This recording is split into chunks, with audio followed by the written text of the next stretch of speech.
Hello and welcome back to another edition of the Bakeland channel. Today we're making a pumpkin roll cake and it's super quick and super easy.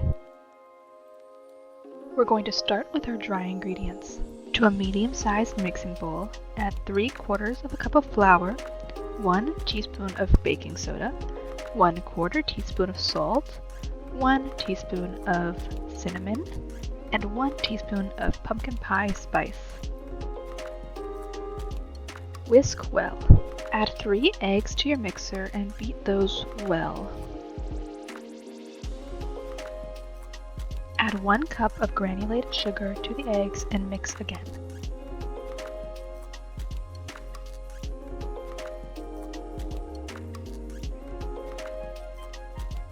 While that's mixing, you can add a teaspoon of vanilla. Then you'll add 2/3 of a cup of pumpkin. This clip of me trying to get it out of the measuring cup without a spatula is actually a little bit embarrassing. This pumpkin on its own is the reason why I recommend using a mixer for this recipe. It's very dense, and this way it adds some extra air into it to make your cake nice and fluffy. Add your dry ingredients and fold them into the pumpkin mixture. When the batter's done, you're going to get your baking sheet ready. I sprayed it with a cooking spray first so that the parchment paper would stick to the pan better while I'm putting it down. Make sure to spread your batter over the baking sheet as evenly as possible so that there's no weirdly thick spots in the cake. Now it's time for the oven. You're going to put it in at 350 degrees Fahrenheit for about 15 minutes.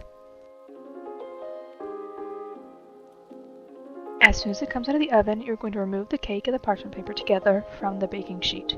And as soon as it's not too hot to burn your fingers, you're going to need to immediately roll that cake up with the parchment paper in between.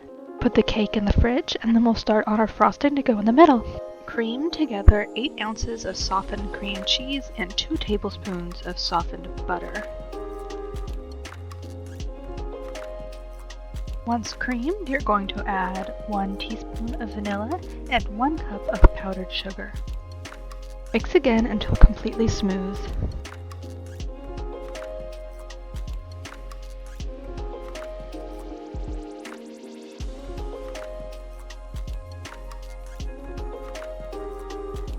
By now your cake should be pretty cool, so you're going to take it out of the fridge and unroll it completely.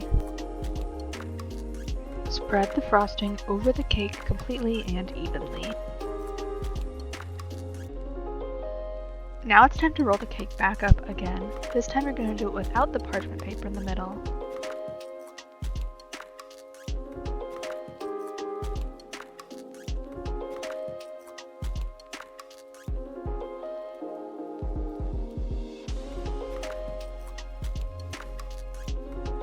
The frosting is sticky, so it'll hold the cake together for now, but we're still going to wrap it in cling film and put it in the fridge for a little bit longer so that the shape will hold completely. When you're ready to serve, dust it with some powdered sugar and enjoy! Thank you so much for watching. Please remember to like and subscribe if you enjoyed this video and you want to see more like it.